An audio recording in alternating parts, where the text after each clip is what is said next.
राम राम दोस्तों, जय बाबा नीम करोली महाराज जी की। आशा है कि बाबा नीम करोली जी की कृपा आपके ऊपर भी होगी, आपका परिवार भी कुशल मंगल होगा। दोस्तों, यही प्रार्थना करता हूँ मैं अपने बाबा जी से, सभी देवी देवताओं से। तो दोस्तों, आज मैं आपको श्रीमद् वाल्मीकि रामायण बालकांड का 23वां सर्ग सुनाऊंगा। इसे सुने और इसे आगे भी भेजें, इसका पूर्ण धर्म लाभ उठाए मेरे दोस्तों। तो अभी शुरू करते हैं।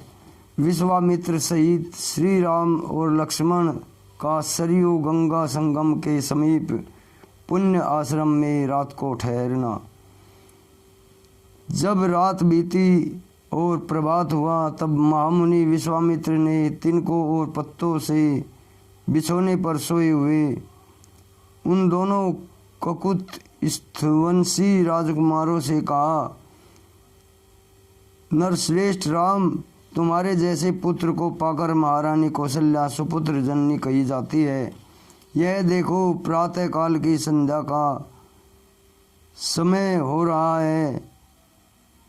उठो और प्रतिदिन किए जाने वाले देव संबंधी कार्यों को पूर्ण करो। महर्षि का यह परम उदार वचन सुनकर उन दोनों नरश्रेष्ठ वीरों ने स्नान करके देवताओं का तर्पण किया और फिर वे परम उत्तम जपनीय मंत्र गायत्री का जाप करने लगे। नित्य क्रम समाप्त करके महापराक्रमी श्री राम और लक्ष्मण अत्यंत प्रसन्न हो तपोधन विश्वामित्र को प्रणाम करके वहाँ से आगे और जाने को उद्यत हुए। जाते जाते उन महाबली राजकुमारों ने गंगा और सरयू के शुभ संगम पर पहुंचकर वहाँ दिव्य त्रिपथगा नदी गंगा जी का दर्शन किया। संगम के पास ही शुद्ध अंतःकरण वाले महर्षियों का एक पवित्र आश्रम था, जहाँ वे कई हजार वर्षों से तीव्र तपस्या करते थे। उस पवित्र आश्रम को देखकर रघुकुल रत्न श्री राम और लक्ष्मण बड़े प्रसन्न हुए। उन्होंने महात्मा विश्वामित्र से यह बात कही,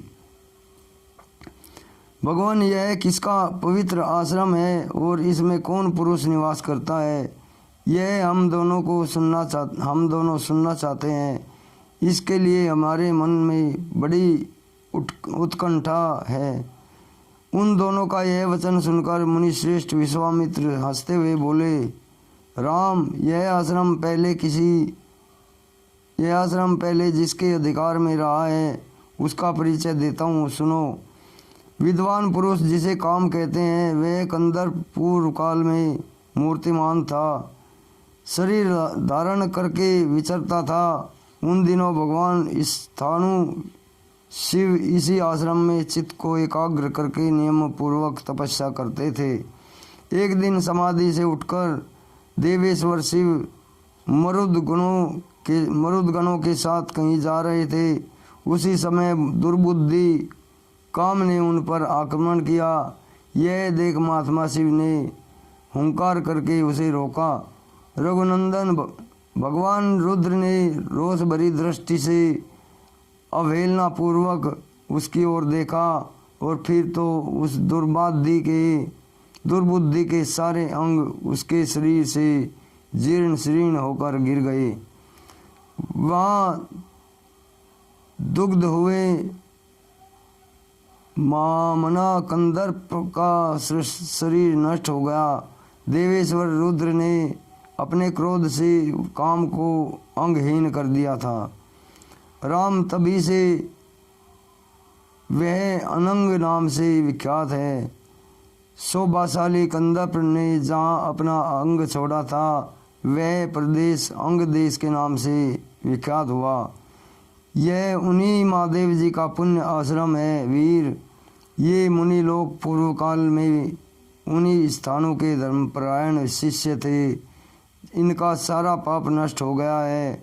शुभ दर्शन राम, आज की रात में हम लोग यहीं इन पुण्य सलीला सरिताओं के बीच में निवास करेंगे। कल सवेरे हम इन्हें पार करेंगे। हम सब लोग पवित्र होकर इस पुण्य आश्रम में चलें।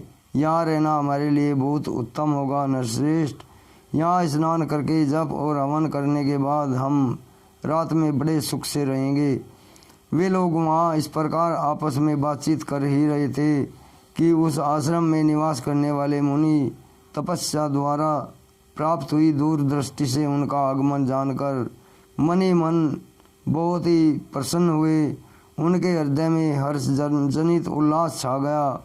उन्होंने विश्वामित्र जी को अर्घ्य पाद्य और अतिथि सत्कार की सामग्री अर्पित करने के बाद श्री राम और लक्ष्मण का भी आतिथ्य किया।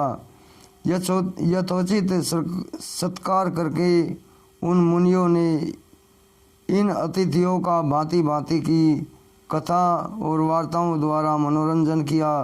फिर उन महर्षियों ने एकाग्रचित होकर यथावत संध्या वंदन एवं जप किया। तदनंतर वहाँ रहने वाले मुनियों ने अन्य उत्तम व्रतधारी मुनियों के साथ विश्वामित्र आदि के को शयन के लिए उपयुक्त स्थान में पहुंचा दिया। संपूर्ण कामनाओं की पूर्ति करने वाले उस पुण्य आश्रम में उस विश्वामित्र आदि ने बड़े सुख से निवास किया। धर्मात्मा मुनि श्रेष्ठ विश्वामित्र ने उन मनोहर राजकुमारों का सुंदर कथाओं द्वारा मनोरंजन किया। इस प्रकार श्री वाल्मीकि निर्मित आर्ष रामायण आदि काव्य के बालकांड में 23वां सर्ग पूरा हुआ। जय श्री राम, जय हनुमान बजरंगबली, जय बाबा नीम करोली महाराज जी राम। तो दोस्तों, ये श्रीमद् वाल्मीकि रामायण बालकांड का 23वां सर्ग आज पूरा हो गया है। अब कल मैं आपको इसमें 24वां सर्ग सुनाऊंगा। तब तक के लिए आज्ञा दे।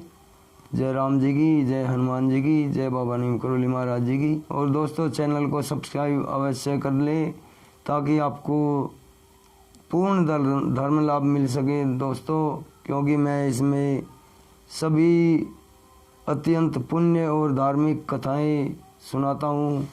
तो अभी विदा लेता हूँ दोस्तों। राम राम।